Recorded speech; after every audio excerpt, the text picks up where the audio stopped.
Welcome to another episode of Hypno Talk. This is Halai, and I'm here with one of our experts in so many different categories. Mr. Anthony Contreras has actually been with Joymind Oh, for, early on, since maybe like the first year that we started at the company. And he's really mm, just a go to in a lot of areas around addiction. But truly, I feel like there's so many personalities that Anthony just meshes with because the way that you explain things and the way that you make work feel kind of fun is actually why I think so many people resonate with your style. Anthony, I'd love for you to introduce yourself a little bit and share about your background, and we'll dive into a little bit deeper on addictions and in your specialties as well. okay, excellent. Well, hello, everyone. My name is Anthony Contreras. I am a certified clinical hypnotherapist, which means I do have some understanding of the DSM-5 and everything that falls under there. My background is really in addiction. I used to work at a treatment facility for about 13 years.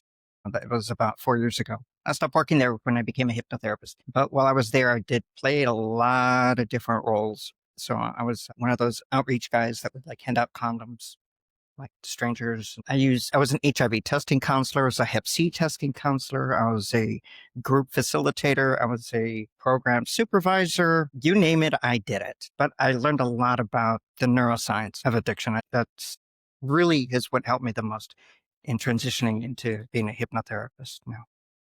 Okay. So neuroscience of addiction, that feels almost like a scary word to think about. Let's break it down. So first of all, what we know about addiction is that it's a brain disease. So it is a brain disease. And addiction takes place in a certain part of the brain. And I'll go into that maybe a little bit later. But addiction is when there's a compulsion um, that creates out of balance within your life. And so when it starts to take precedent over other joys of life, when it becomes that out of balance, that's when it can fall under that umbrella of addiction. And so I'm sure as you already know, there's a lot of different things can fall into that category of addiction. So the primary ones that we see here at hypnotherapy are smoking, alcohol. We do drugs, substance use disorder, but those are the major ones. But of course, we could do, there's food can be an addiction, sex can be an addiction, relationships can be an addiction, pretty much anything, exercise, anything can fall into that category of addiction. The bottom line, what we know about addiction is it's all a means of escape. It's all a coping skill. It's all a means to just cope with usually uncomfortable feelings within the body that we don't know how to process and we don't know how to make peace with. And so the mind naturally wants to be drawn towards something that can alleviate the feeling or the pressure or whatever that dysregulation within the nervous system that occurs. And so it's just a coping skill. It's just that your mind has no understanding of what's the difference between healthy coping and unhealthy coping. All it cares is what works. And if you were to be assigned to me as, smoking cessation client, I think one of the first things that I would do is just explain to you some of the general basics about substance use disorder. And the first thing I always like to tackle right off the bat is that it's hereditary. There's a huge genetic component when it comes to addiction. And what that means is if you were to follow one or both sides of the family tree and you were to follow it back, I'm sure you'll notice that there is some sort of pattern of addiction. And again, addiction takes many different forms. But that's important to understand in the beginning because it takes some of the pressure, some of the guilt off of people's shoulders. Mhm. Anybody who's struggled with any sort of addiction knows that the first thing is that you beat yourself up and you feel like, this is something you did to yourself. And when you understand the science behind it, you understand that no, there's a huge genetic component. And so the first thing I would do is want to work with you and just calm your fears a little bit and say, this is not something you did to yourself. Unfortunately, you were born into a body that is predisposed, doesn't guarantee addiction, but the cards were stacked against you when it Mhm. comes to that. And so all that means is it doesn't take much for your mind and your body to want to gravitate towards something outside you for a sense of peace and relaxation and comfort. Okay. That'd be the first thing that I would start with, just so that we can start addressing some of that guilt and shame that most everybody experiences. And guilt and shame actually is one of the driving forces behind what we call the cycle of addiction. And once you hear it, you'll understand and you'll see how clear it is what the cycle of addiction is. So that cycle of addiction means usually there's an event, something happens that dysregulates our nervous system. So we're in a state of either fight, flight, freeze, or we're in a state of anxiousness or worry or whatever that is. And so the mind says we need to calm down, right? So then the smoker that you are, well, your mind will say, hey, I know what works. Let's go have a cigarette. So then you go and you have that cigarette. And then you hate yourself because you're not supposed to be smoking anymore. And you're supposed to be stopping. So then you hate yourself and you beat yourself up and you feel guilty and ashamed. And then that feeling of guilt and shame dysregulates your nervous system. And then your nervous system says, hey, I know what we can do to calm down. Let's go have a cigarette. So then you have a cigarette. And then because you have the cigarette, you beat yourself up. And because you beat yourself up, you dysregulate your nervous system. And then your mind says, hey, I know what'll fix that. Let's have a cigarette. Yep. And then that's the pattern.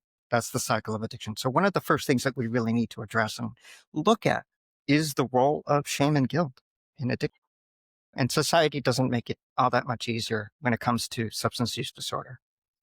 Everybody's the individual. I would say this working at the facility, and I struggle with my own addictions as well. But I would say 99% of the individuals that came through those doors suffered some sort of childhood trauma. But when you have that kind of perspective and understanding, um, you're no longer blaming the person.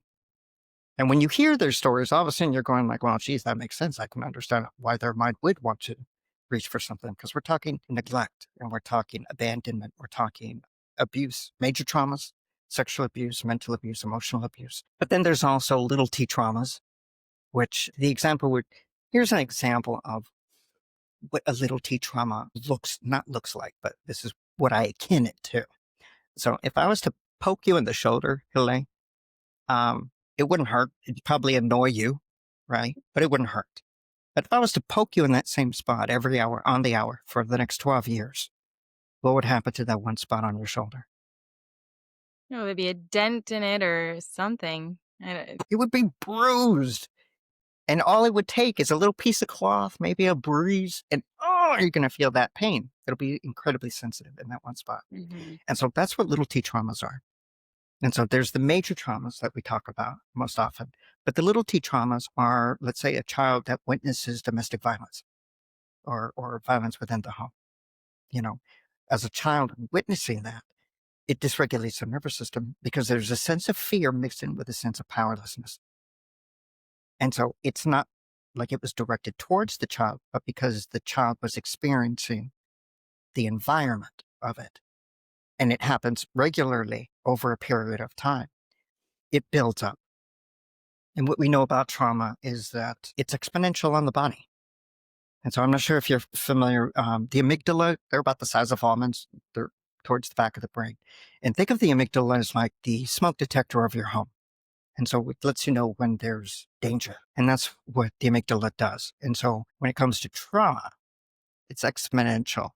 So I'm going to explain it this way. If you were to have one experience of trauma as a child, it would have a score of 1.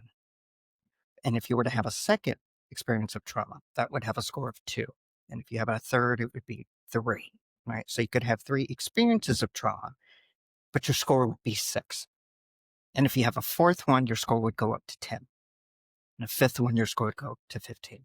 The reason why that's important is that that is the amount of sensitivity that is turned up with each experience in the amygdala. And so each trauma is click, the first one, and then the next one, click, click, and then the third one, click, click, click, and then click, click, click, click, click. And so the sensitivity gets turned up in the amygdala. And what that does is it shrinks what we call the window of tolerance. I'm getting all like 40, no. But the window of tolerance means how much it takes for you to get overwhelmed into anxiousness and how much it takes Mhm. for you to drop into depression. And for most people, it's like this, but when there's traumas, it shrinks Right. the zone a little bit. So it doesn't take much to send you into fight, flight, freeze or into Yeah, depression. so let's just say somebody that is struggling with addiction.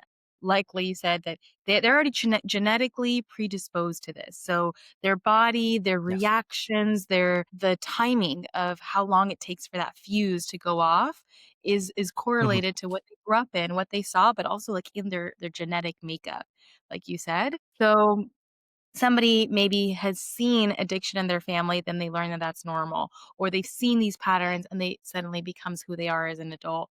So you're saying that that emotional fuse and the addictive pattern, both of those things are coming from their childhood experiences. And so, there's always this big argument about, nature versus nurture. Is it the environment or is it within that where it stems from? And I think anybody would agree that it's not one or the other, it's both. And it's how those two come together and how they mesh that determine Mm, our behaviors and the severity of the addiction. And not every person is the same. That's why you can have family members that they grew up in the same environment. One has no addictions whatsoever, and the other one is full blown addiction, and can't get out of that. Everybody's different. And so it's kind of like a crapshoot as to where it's going to happen, where it's not going to happen. I think it is that combination of nature versus nurture in terms of mhm. that. And so that guilt and shames, I'm almost imagining that a child grows up, maybe even seeing addiction in the household, and maybe they already have that guilt and shame before they even become an addict in any way. They're Mhm. around this, even kind of receiving the guilt and shame that their parent or the caretaker around them is holding. So whether or not they recognize that that's guilt and shame in the form of alcoholism, but they are in the presence of somebody who's suffering from that emotional trauma. Right. And you're actually bringing something to mind, which is that environment, especially when it comes to the caretakers, when they're affected by addiction, the chances for that child are greater because not only are they witnessing, the behavior on a subconscious level. So this is all the auto programming that we don't even know is happening. It's all the stuff that automatically just happens. It's the behavior that just drives us. But it comes from that environment, and that environment can also determine things like, our um, attachment style. In terms of how secure are we to go out and venture out into the world. A lot of kids that grew up in these environments that were not safe, they tend to have often a disorganized attachment style, which means that their needs were not being met. There was not enough of the nurturing, enough of the attention given. Maybe the parents were too busy fighting amongst themselves, or they were too busy with their own addictions. And so there was that little bit of neglect. And that leads to the child wanting to not only be seen, but at the same time being afraid to be seen. Because if you were uh, loud and boisterous and outgoing in a situation like that, you're a potential victim and a potential target for abuse and for anger. So if the child learns, I'm just not going to say anything. I'm just going to keep to myself and stay up against the back and keep my head down and not say anything. Um, and as an adult, that can show itself as people pleasing, where you tend to want to say no to things, but your body's letting you. It's saying yes when you really want to be saying no. I know what pain feels like. And so I would rather experience the pain that I know what it feels like than face possible rejection from the other person if I was to say no. Or what if they were to get violent? Or what if they were to get upset with me? That's unknown. And so the nervous system says, but you can take it on.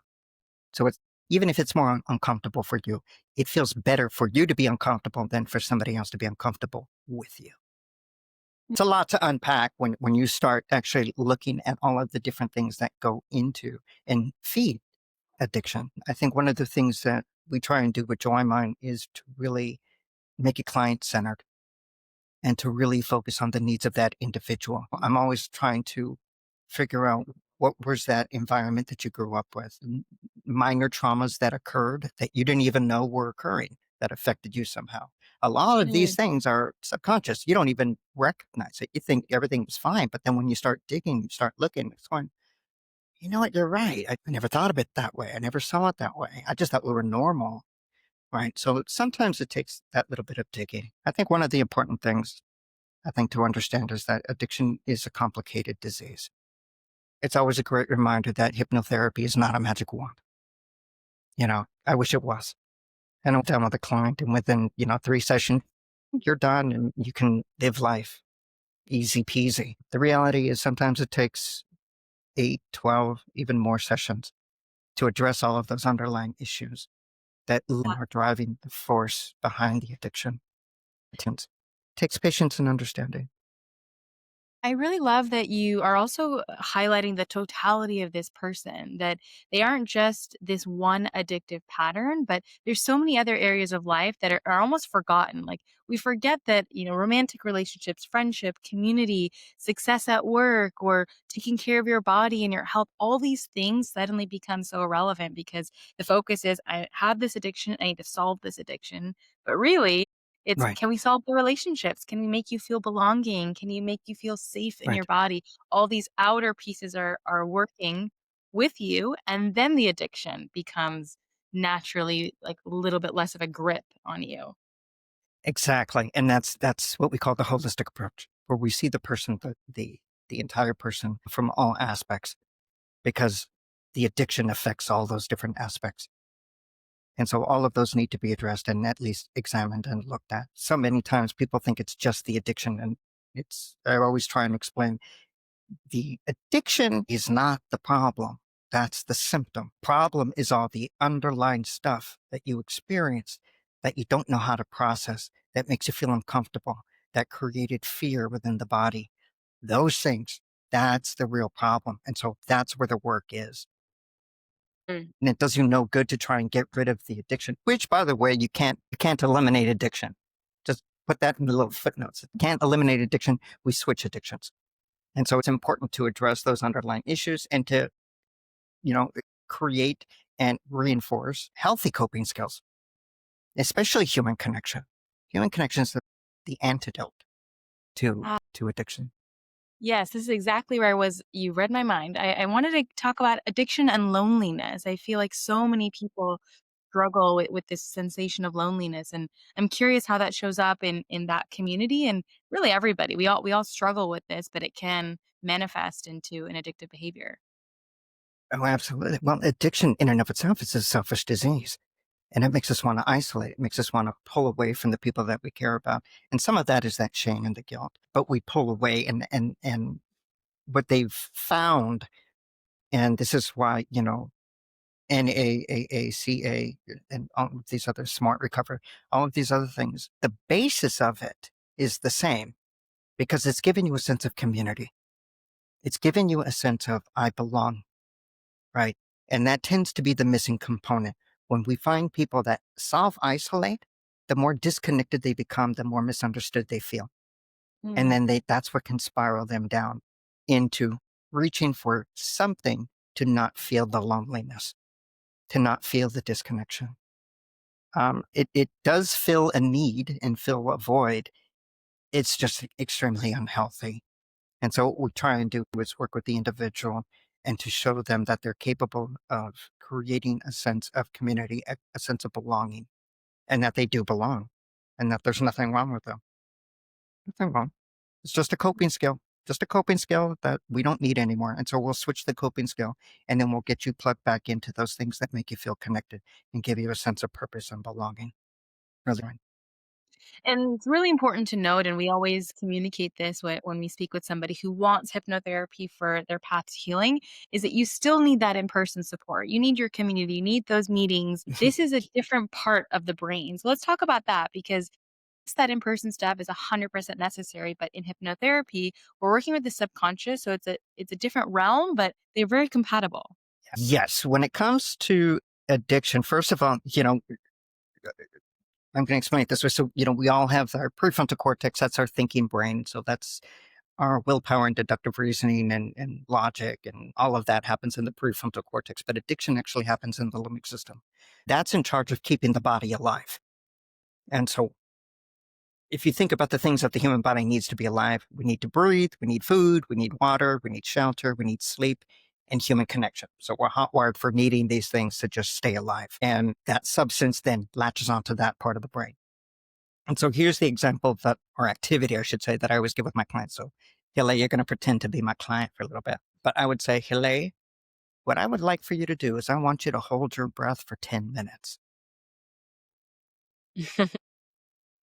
Yeah. And usually there's a giggle or a laugh or a look of shock. And the idea is you would never be able to hold your breath for 10 minutes. And the best analogy that I can give for how ineffective willpower is over addiction. Power is choice, logic, prefrontal cortex, right? But addiction takes place in the limbic system. It sees anything on that list as without this, we're going to die.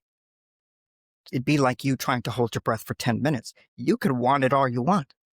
You can use as much willpower as you want from here until tomorrow to hold your breath for 10 minutes. But this part of the brain, after a minute or a minute and a half, says, you're going to breathe because if you don't breathe, you're going to die. And so that's how it sees, let's say, like nicotine. It'll look at the nicotine and say, well, without that nicotine, you're going to die. So that's why you can go like maybe 2 or 3 days without a cigarette. But that fourth day, the craving is so overpowering because that's like you holding your breath. And then on that Mm. fourth day, you better breathe because if you don't breathe, we're going to die. That's how that part of the brain interprets it. And that's why willpower is ineffective. So if anybody out there, if you're struggling with addiction and willpower isn't working for you, perfect. You're normal. You're like 98% of the population on this planet. The anomalies are the ones that, oh, yeah, no, 50 years of smoking, and I just decided I didn't want to, and that was it. Okay. That's an anomaly. That doesn't happen very often. But we do work with the subconscious mind in taking it out of the limbic system. It's unfortunate that people assume that if I can't do it, something's wrong with me. Like I'm not trying hard Yeah. enough, or I don't love the people in my life enough. If I loved you enough, or if you loved me enough, you would quit, right? And they Mhm. have that pressure, Yeah. and then the guilt and the shame, like you said, that cycle just continues to repeat. And then that's what continues the cycle from there as well. Yeah. The dysregulation. Yeah. Yeah, let's talk about that. I feel like we kind of touched on so many aspects, but why it works is the subconscious. We've got the brain, the limbic system. It's like you're going to Mhm. die if you don't consume whatever.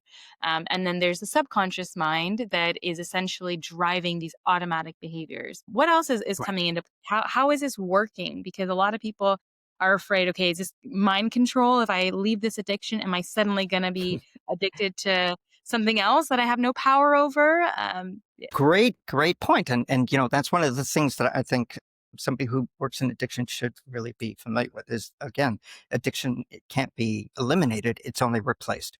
And so with the work that I do, I always try and give them a healthy coping skill to replace before we take away the unhealthy coping skill so that your mind has an option. When it has options, then it can say, okay, we can take away this one. Well, that's okay. I still have this one over here. So we always give you the healthy coping skill before we take away the unhealthy coping skill. Ethically, I think it's just healthier for the individual because we don't know where your mind might gravitate towards or might latch on to, and that could be dangerous. And so we're always being mindful about what is the best intention for the client and their health and well-being. You know, Is there anything that is unexpected in the process? You know, you wanna go into hypnotherapy. Some people are quite nervous. They've never done something like this before. They don't know anybody else that's done anything like this before. We're still in that realm of this is very new. So if you're gonna take a leap of faith, you really are taking a big jump. What can they expect? And maybe what are some things that show up pretty unexpectedly for people? the things that I think is most surprising that I've heard so far is how enjoyable the sessions can be. I think in addition to that, having somebody as a support system on your side. So I work with my clients even outside our sessions, ask them to drop me a text, do a daily check-in. I want to hear from you just so that I know you're okay, you know. And what that does is again, that feeds into that sense of human connection. I'm not working with just nobody. I want you to succeed. And so people I think can feel that they matter, that they're important, and that someone's cheering for them and rooting for them and believes in them. That's where I think the difference is made. And I think a lot of the clients don't expect that aspect of it coming into Mm. these sessions. I love that answer. That is just so accurate. Sometimes people go into therapy thinking that it's going to be just dense or, the very typical sitting on a couch with somebody unrelatable that's just taking notes. And first of all, that's not your style at all. We're very mindful of like, okay, Anthony's going to be fun. So if you're looking for somebody who's super technical, um, then maybe he's not your guy, but you do a really great Right. job at translating these scientific terms into a way that's like, I can do this. I understand what's happening inside my body. And I think that's what's really Thank you. powerful about this work is that if you know this isn't magic, this isn't anything out of the box, you're just working with the flow of your mind. The same way that addiction kind of forces you down a path, you can actually use that same natural brain processing down a different path. Mhm. What's coming up for you right now? Maybe somebody who's listening to this, because if you're listening, up until this point, there's obviously something that's clicking. What I would definitely say, here's what's coming to mind, is that if you are listening to this, believe in yourself. Help is available. It's a partnership. We work as a team with you. We guide you and we'll work with you through the process. If you are listening and watching this, there's a part of you that believes that you can be better and that can do better. And that's the part that we'll work with. That's the part that we start with, because that's the part of you that has hope. It doesn't take very much hope at all. All it takes is just maybe even a grain of sand worth of hope. And we can build on that. As long as we're working together, we can get you to where you want to be. Beautiful.